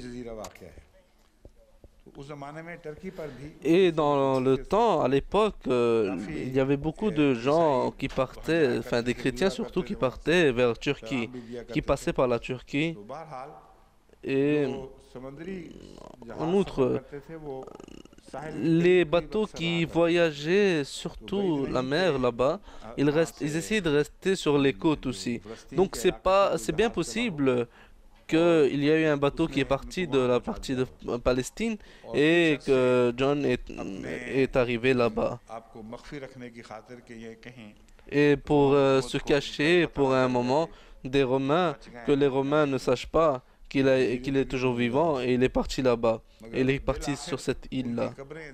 Donc, mais quel que soit le cas, on trouve leur tombe en Ephesus.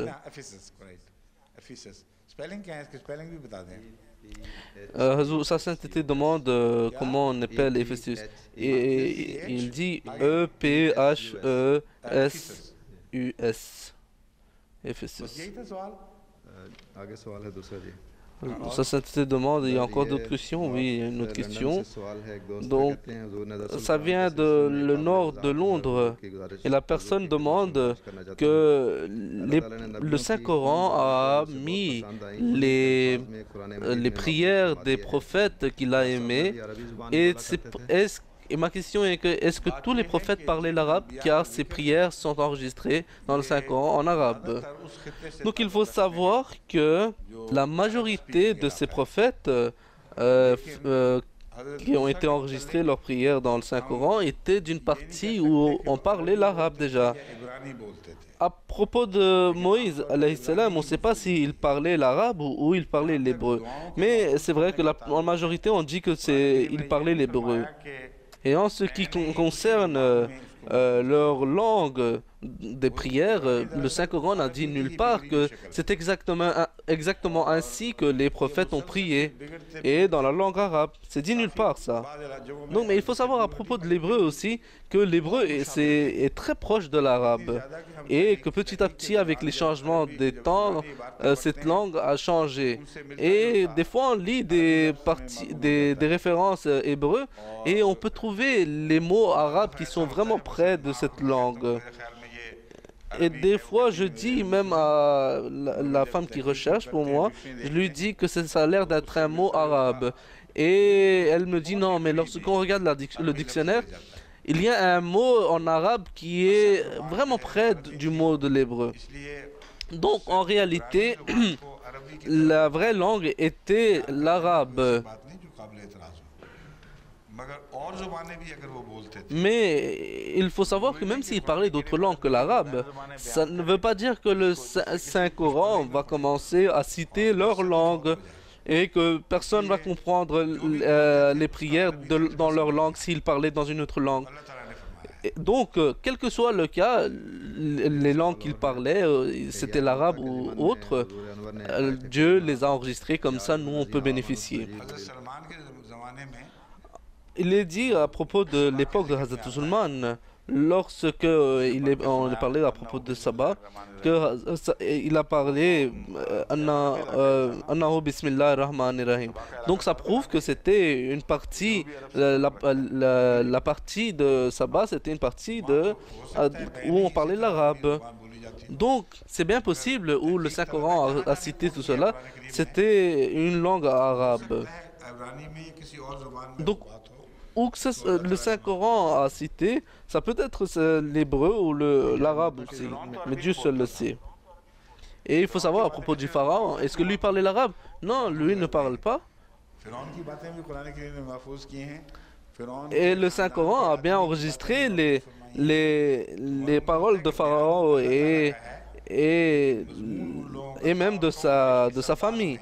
Donc, ça prouve que le Saint-Coran, en fait, a pris de leur langue et les a mis en arabe pour que nous, on puisse comprendre. Il y a une autre question à propos de faire vivre les morts, refaire vivre les morts. Ya ayyuhallazina amanu istajibu Allah wa lirrasuli iza da'akum lima yuhyikum. Donc c'est le verset qu'il présente pour prouver que on peut refaire vivre les morts.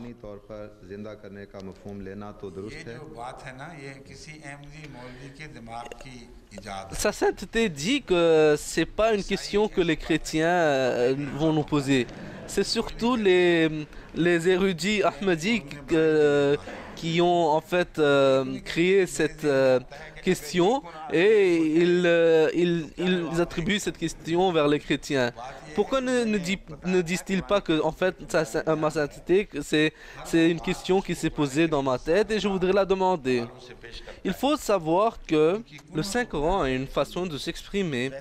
Lorsque le Saint-Coran explique un mot ou présente un mot, il le présente à une autre place dans le Saint-Coran. Comme ça, l'être humain peut déduire le vrai sens du mot. C'est pour ça, lorsque j'avais dit, à l'époque de Hazrat Suleiman, les petites fourmis ont parlé, les oiseaux ont volé, ont ramené des messages. Et même Jésus, alayhi salam, a fait revivre des oiseaux. Et juste après ces miracles, le Saint-Coran dit que c'est des peuples comme vous que nous citons les oiseaux ou bien les animaux qui marchent, en réalité, c'est des métaphores qui concernent les êtres humains. J'avais présenté ce sujet. Mais il faut savoir que c'est une qualité du Saint-Coran, où d'un côté, il présente les événements des nations du passé, en même temps, il présente leur réalité aussi. Et c'est par rapport à ça que j'avais présenté en fait cet exemple. Mais il faut savoir qu'en ce qui concerne faire revivre les morts, le Saint-Coran parle à ce sujet, autre part aussi dans le Saint-Coran. Et le Saint-Coran dit très clairement qu'aucun mort ne peut être fait revivre. Et c'est une façon d'Allah. Et vous verrez que cette façon ne se changera jamais. Donc, quelle autre preuve ou argument ils veulent? Donc, d'un côté, on voit que le Saint-Coran parle que Sayyidina Isa alayhi salam a fait revivre des oiseaux. Et puis, de l'autre côté, on voit que le Saint-Coran dit que personne ne fait refaire vivre celui qui est mort. Et, alors, quelle est la solution de ça que le Saint-Coran nous présente? Et lorsqu'on recherche ce mot ahya dans le Saint-Coran à une autre place, il a été utilisé pour le Saint-Prophète sallallahu alayhi wa sallam. Et où il est utilisé pour le Saint-Prophète sallallahu alayhi wa sallam, il est dans le sens qu'il fait revivre, mais il fait revivre spirituellement. Donc le Saint-Coran, ça prouve que le Saint-Coran c'est un livre cohérent. Et puis chaque sujet a une connexion avec un autre évoqué ailleurs dans le Saint-Coran. Puis prenons l'exemple de Nazl, qui veut dire révéler ou faire descendre. Et si l'on regarde dans le Saint-Coran ce mot, quand c'est parlé spirituellement, ça veut dire que c'est pour des choses bénéfiques. Donc ça s'applique à des faveurs que l'on a accordées à l'homme. Donc, lorsque l'on lit le Saint-Coran, l'on voit que c'est le seul livre qui est cohérent avec les sujets. Donc, à plusieurs reprises, il parle d'un même sujet pour que lorsque l'être humain les lit et il voit que c'est un monde d'arguments qui sont cohérents. Le Saint-Coran dit que j'ai envoyé le fer qui est sorti et en fait qui sort de la terre. Et puis pour les animaux qui donnent du lait, pour eux aussi le Saint-Coran a utilisé nuzul, le mot nuzul, c'est-à-dire qu'on les a envoyés. Et puis pour la pluie aussi, il est dit dans le Saint-Coran qu'elle est nazal, c'est-à-dire qu'elle est envoyée.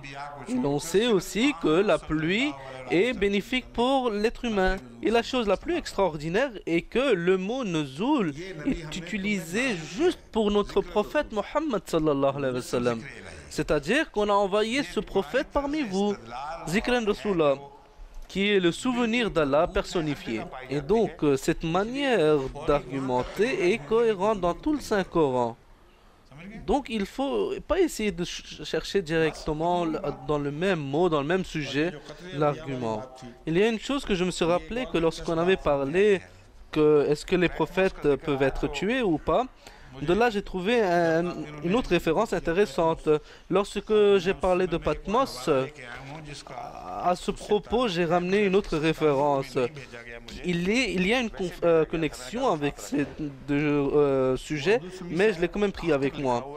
Il y a Abdus-Sami Ahkar, ou je ne sais pas si c'est Akhtar ou Ahkar, quel que soit le nom, M. Abdus-Sami m'a envoyé une référence très intéressante du Messie premier à propos est-ce que les prophètes peuvent être tués ou pas.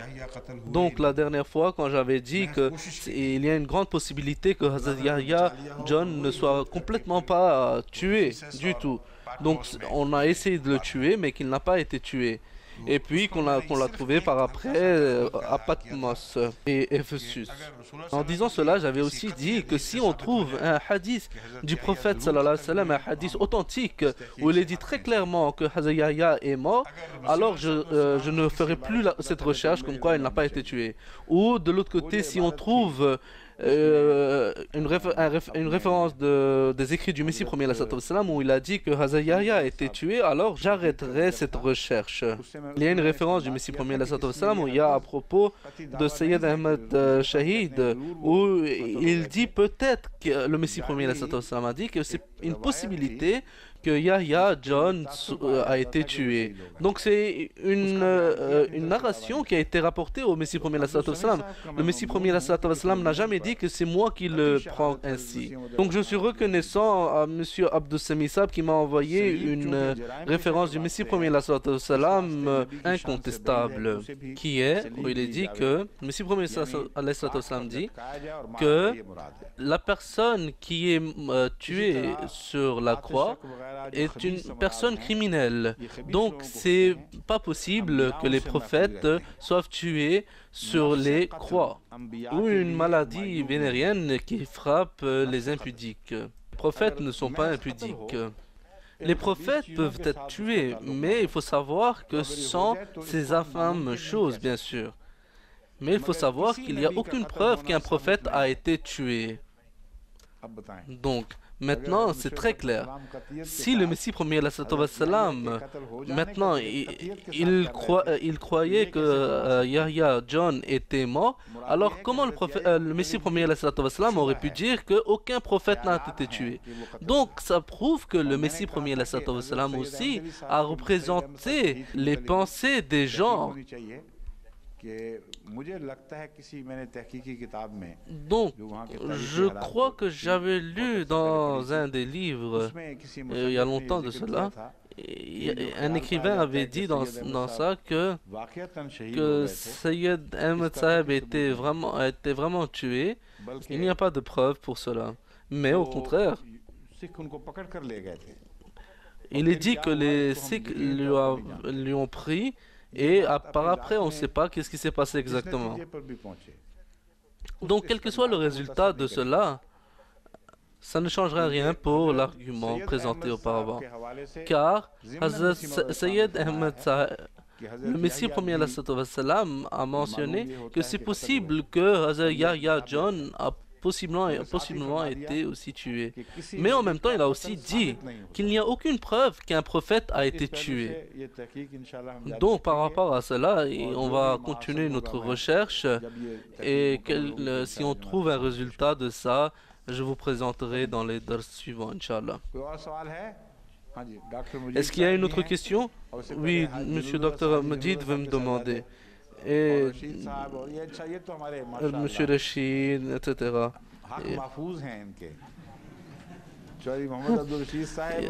Eux, ils ont toujours le droit de toujours me poser la question. Chaudhry Mohammad Abdur Rashid Sahib et Dr. Bashir Dar Sahib. C'est pour ça que j'avais demandé son frère Zafar, parce que lui n'aime pas Dar. Et lui, il veut juste qu'on l'appelle Dr. Zafar Sahib. Et lui, il l'écrit vraiment avec son nom Dar. Vous avez dit dans le dars d'aujourd'hui qu'il y avait cette prophétie concernant les Romains et il y avait cette condition. J'ai dit que cela concerne Hadrat Abu Bakr. Et on dit là-bas qu'on avait fait un pari. C'est vrai que le pari est interdit. Le pari tombe dans la catégorie des jeux du hasard. Dans le Saint-Coran, là où on interdit les jeux du hasard, il y a aussi les paris. Mais dans les récits qu'on a présentés, ou dans les récits présentés par les exégètes, il est dit que cela concernait cette période où on n'avait pas encore interdit ces paris et il n'y avait pas eu de commandement concernant les jeux du hasard. Wa alaykoum salam. Vous aviez évoqué la salive et on dit à propos du saint prophète qu'il utilisait de la salive, quelle était la sagesse derrière tout cela? Une sagesse derrière cela est qu'il se peut qu'il y ait dans la salive une forme de guérison. J'ai fait des recherches à propos de la salive et la salive possède des propriétés antiseptiques, même si c'est très infime. Lorsque nous mâchons quelque chose dans la bouche, lorsqu'on mélange cela avec de la salive, il a été prouvé que ce n'est pas quelque chose d'absurde. Il y a dans la salive des propriétés antiseptiques, des agents antiseptiques, et ainsi ces agents antiseptiques purifient la nourriture qu'on consomme. Voilà une sagesse derrière cela. En plus de cela, il y a la question des bénédictions, c'est-à-dire transférer les bénédictions d'un corps à un autre, telle est la sunna. C'est ce qu'on fait dans certains cas. Cracher est autre chose. Cracher est une action immonde, mais prendre un peu de salive sur le doigt n'est pas une action qui peut être déplaisante. On le fait tout simplement pour transférer ces bénédictions d'un corps à un autre.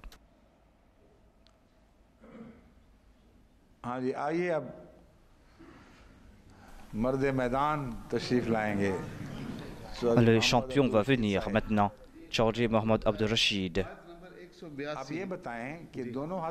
Dites-moi s'il vous plaît, vous avez attrapé le Coran des deux mains. Comment allez-vous toucher votre oreille de la main? Vous avez vu comment il fait tout le temps. Il commence à se toucher l'oreille d'une main.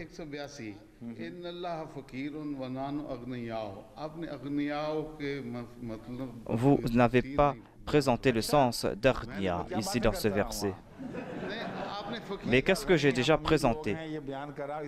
J'ai parlé des riches et des pauvres. Ici, il y a cet aspect d'orgueil, car cela s'applique à des juifs. Vous voulez dire que vous avez déjà présenté votre tafsir. Maintenant, offrez-moi l'occasion pour présenter mon tafsir à moi. Nous sommes présents, nous vous écoutons. Quelle est votre explication à vous? Je demandais cela. Quel est votre commentaire à vous? Voilà ce que je voulais demander.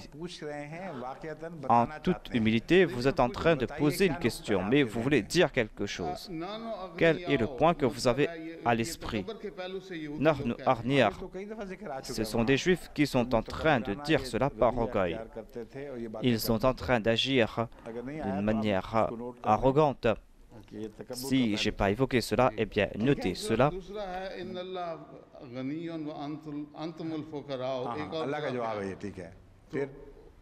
C'est la réponse de Dieu. Dieu a utilisé Ghaniyan. Peut-on dire que Ghani signifie Samad? Il y a un aspect qui est similaire entre Samad et Ghani.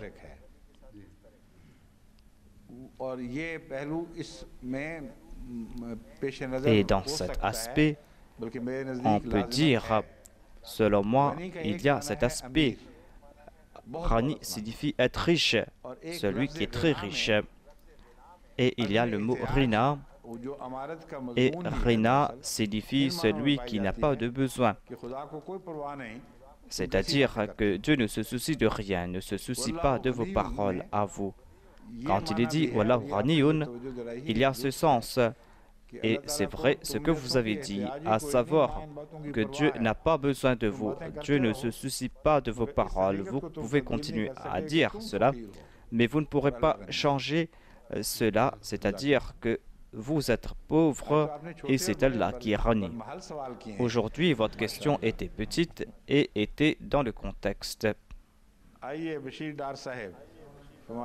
Monsieur Bashir Dar, ma question concerne le dars d'hier. Vous avez parlé du pharaon et vous avez dit qu'il y a eu sa mort spirituelle. Dans Malfouzat, on trouve mention de cela et le contraire. J'ai évoqué cela. J'ai déjà dit qu'il y a deux possibilités. Tout d'abord, on peut dire que l'âme n'aura pas de salut, mais que le corps sera sauvé, c'est-à-dire il sera sauvé physiquement. C'est-à-dire que cette personne a vécu pour un certain temps. Voilà un des sens. Et j'ai déjà présenté l'autre sens présenté par le Messie premier al-Salam. Le Messie premier al-Salam a parlé de la vie ici. C'est-à-dire la vie n'aura pas de salut, mais c'est le corps qui sera sauvé. Et j'ai déjà présenté cela. Cela concerne du fait qu'il ira en enfer ou pas.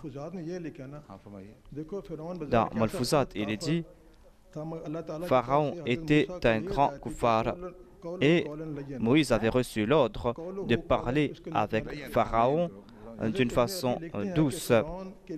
Ibn Arabi a déclaré pourquoi Dieu a demandé à Moïse de parler avec douceur à Pharaon, car Allah savait qu'il allait avoir foi.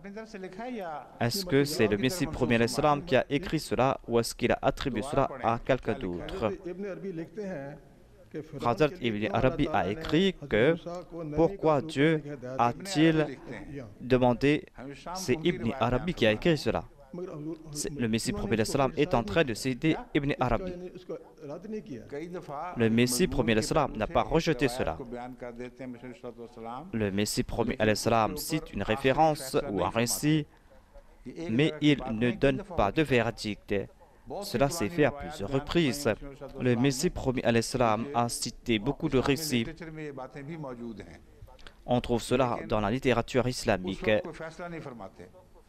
Mais le Messie promis à l'Islam ne prend pas des décisions à ce sujet parce que ailleurs le Messie promis à l'Islam a écrit quelque chose de final à ce sujet, c'est-à-dire que Pharaon ira en enfer et qu'il n'aura pas de salut.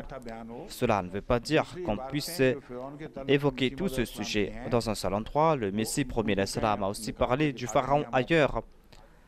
Nous allons vous présenter tout cela et le Messie promis à l'Islam a déclaré clairement que Pharaon ira en enfer. Le Saint-Coran déclare comment se peut-il que le Messie promis à l'Islam puisse dire que Pharaon sera protégé de l'enfer? Ibn Arabi a déclaré qu'il n'ira pas en enfer. Ces exégètes ont raconté plusieurs histoires. Si Ibn Arabi a tiré une conclusion, cela ne veut pas dire qu'on doit tout accepter. Ils disent beaucoup de choses que nous ne pouvons pas accepter. Voilà le point de vue. C'est-à-dire, cela ne veut pas dire qu'on doit suivre tous les sens. Nous avons rencontré une grande personnalité. Et nous les respectons. Il y a des bénédictions de jouir de leur compagnie, mais cela ne veut pas dire qu'on doit tout accepter. Comment pourrez-vous dire cela alors que Ibn Arabi a déclaré que 5 versets du Saint-Coran ont été abrogés? Le Messie promis à l'Islam, honoré Ibn Arabi, il a cité Ibn Arabi. Le Messie promis à l'Islam a annoncé clairement qu'aucun verset du Saint-Coran n'a été abrogé. Et Ibn Arabi était le dernier alim de la religion qui a petit à petit diminué le nombre de ce verset qu'on disait être abrogé.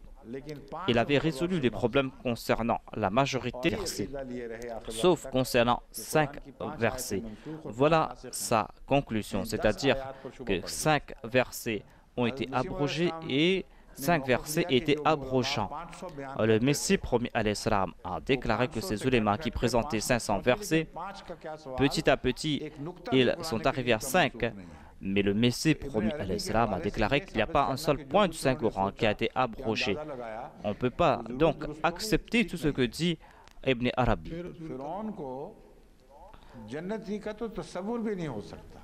On ne peut pas croire que Pharaon ira au paradis. Voyez un peu ce qu'il a accompli. Il a parlé à ce sujet tout au long de sa vie. Comment donc croire qu'il n'ira pas en enfer?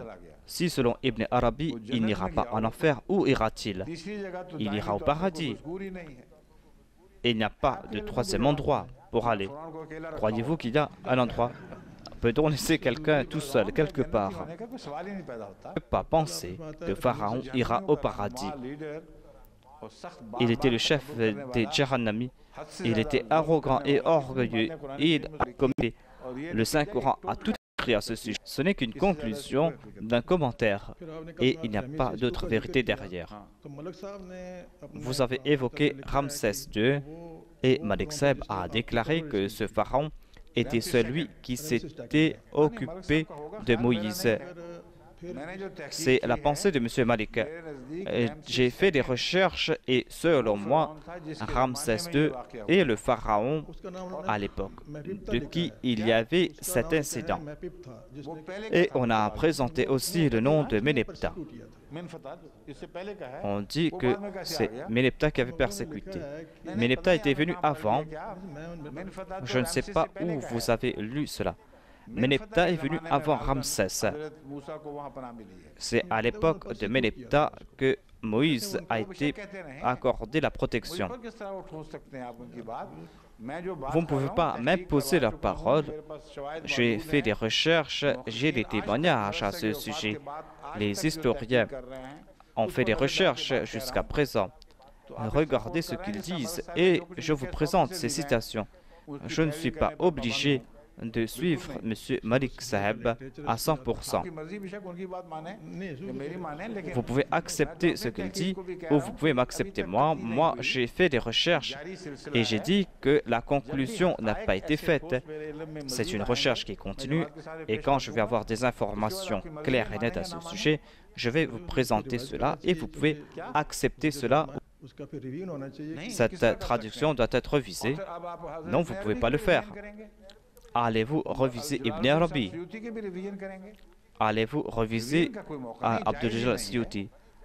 On n'a pas le droit de reviser cela. Si nous voyons des contradictions, j'ai dit qu'on ne doit rien changer. Tout au moins, nous pouvons mettre une note en bas. On pourra mettre une note et dire que, selon nous, on peut présenter cette autre traduction. C'est une explication qu'on peut présenter ici et là. Et nous ne sommes pas d'accord avec cette explication.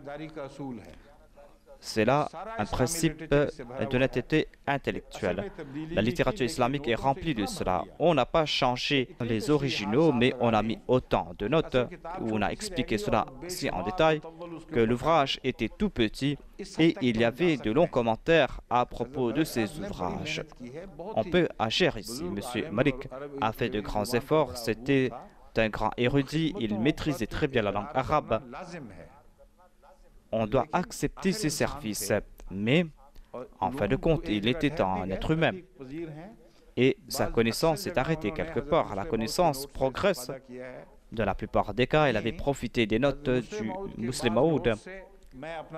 Et en toute humilité, je dis que moi-même, des fois, je ne suis pas d'accord avec certaines notes du Muslim Maud. Le Muslim Maud avait cité le premier calife et disait qu'il n'était pas d'accord avec certains faits. Il y a Maulvi Charwasha qui n'était pas d'accord concernant certains points de tafsir présentés par les califes, même s'il évoquait cela ou pas. On trouve cela ici et là. C'est un sujet de liberté de connaissance. Et si on ferme les yeux dessus, cela va donner naissance à de l'ignorance. Les ignorants profitaient de ces incidents et commencent à présenter des tafsirs absurdes. La Jamaat ne peut donner une telle permission, mais en tout cas, il y a une décision qui a été prise ici. C'est-à-dire que si cela concerne le tafsir et qu'un Ahmadi n'est pas d'accord avec cela, il n'a pas le droit de faire de la propagande contre le calife. Il va créer des troubles. Il peut maintenir ce désaccord dans son cœur, ce ne sera pas là un péché. Tant que son cœur n'est pas tranquille, il n'est pas obligé d'accepter tout point de tafsir présenté par le calife. Mais là où il y a des accords, comme on le voit parmi les ulémas, ils doivent informer le calife en disant que j'accepte ou j'accepte pas ces notes et voilà mes preuves à moi. Bon nombre de personnes m'écrivent et quand j'ai le temps, je réponds à ces personnes et ces personnes me répondent qu'ils sont convaincus maintenant et qu'ils ont compris ce sujet, qu'il n'y a pas de désaccord à ce sujet. Le désaccord est une bénédiction si ce désaccord est accompagné de taqwa. C'est pour cette raison que le Messie premier l'Islam a déclaré « Ikhtilafu ummati rahmatun ». Les désaccords dans ma Ummah sont une bénédiction. Ce ne sont pas les désaccords présentés par les mauvais ulémas. Là-bas, on dit ulama uhum shara man tahta ademi sama. C'est les ulémas sont les pires créatures sous la calotte des cieux. En ce qui concerne les ulémas muttaqi, là-bas, il est dit ulama ou ummati. Les ulémas de ma umma, c'est-à-dire qu'on peut dire les ulémas de ma umma, il y a des bénédictions dans leurs désaccords. Ces désaccords qui sont basés sur la taqwa sont des bénédictions. Grâce à cela, la connaissance progresse et grâce à cela, la lumière s'étend. Et ces désaccords qu'on présente de soi-même,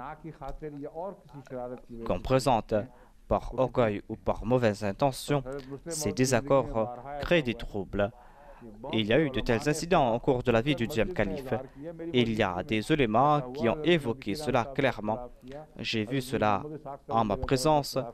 Mir Mohammad Ishaq Saheb et d'autres ulémas ont présenté leurs désaccords. Ils ont présenté leurs preuves, mais lorsqu'on savait qu'il y avait des fauteurs de troubles, on les arrêtait et on les poursuivait. Et on leur disait de ne rien dire. Le calife a le droit, lorsqu'il comprend qu'il y a des troubles, il a le droit de mettre des restrictions.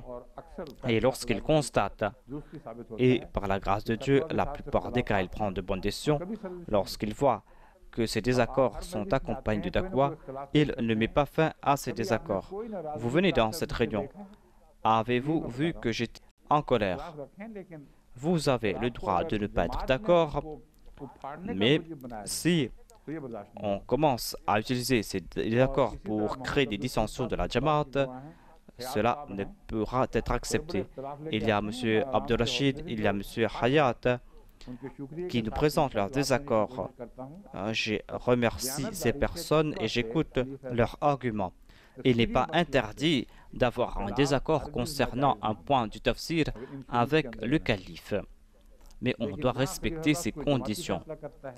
Mais là où le calife prend des décisions concernant la Jamaat, lorsqu'il tire conclusion du Saint-Coran et que cela concerne ses responsabilités en tant que calife et que cela concerne son statut, dans ce cas, vous n'avez pas le droit d'être en désaccord. Même si vous êtes en désaccord, vous devez le laisser dans votre cœur et vous devez demander à Dieu d'ouvrir votre cœur ou de guider le calife. En de telles situations, dans la plupart des cas, ces gens sont guidés dans la bonne direction. Des fois, cela se fait aujourd'hui ou demain. Au cours de ce ramadan, j'ai reçu une lettre ou plusieurs lettres à ce sujet. Il y avait une lettre dans laquelle quelqu'un m'a dit que j'étais en désaccord avec vous concernant votre point de vue, mais j'ai prié, dit cette personne, et quand vous avez commencé vos dars, j'ai pu comprendre tous ces sujets et il n'y avait plus de désaccord en mon cœur. Quant à ces personnes qui ont ces désaccords et qui sont accompagnées de taqwa et qui prient, c'est Allah qui les guide dans la bonne direction. Si le calife a commis une erreur et que cela concerne son statut et que cela pourra avoir un mauvais effet sur la Jamaat, Allah réforme cette erreur. Cela un témoignage historique concernant le califat. C'est Allah lui-même qui corrige cette erreur. Le premier calife a déclaré que vous n'êtes pas le gardien du calife, vous n'arrivez pas à répondre de ses actions. Cela ne veut pas dire que le calife n'a pas à répondre de ses actions. Il est en train de répondre de ses actions constamment. Si donc j'ai commis une faute et que vous dites que c'est une erreur et que moi j'accepte pas cela, vous allez voir que Dieu va m'appeler. Allah ne rend pas ineffectif le califat, au contraire, il l'appelle vers lui. Soit qu'il va corriger, ou soit qu'il va appeler le calife.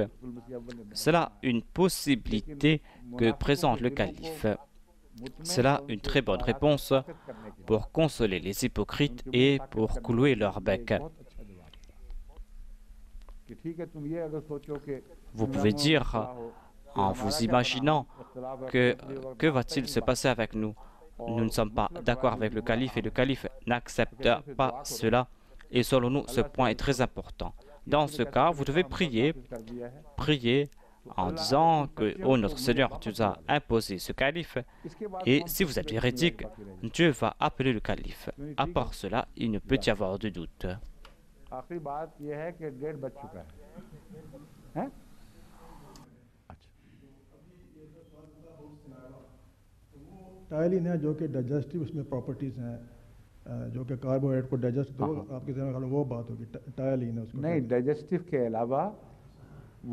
À part cela, dit sa sainteté, il y a aussi des propriétés antibiotiques dans la salive. J'ai lu cela et il est dit que la salive n'agit pas uniquement sur les hydrates de carbone, mais il y a nombre d'agents qui sont de la salive et qui agissent comme des antiseptiques. Le Saint-Coran a évoqué le miel. Le miel n'est pas uniquement le nectar des oiseaux, il y a aussi la salive de l'abeille. Et tant que le nectar ne se joint pas avec la salive de l'abeille, on ne va pas produire de miel et ce miel n'aura pas de propriétés thérapeutiques. C'est là une vérité scientifique concernant la salive.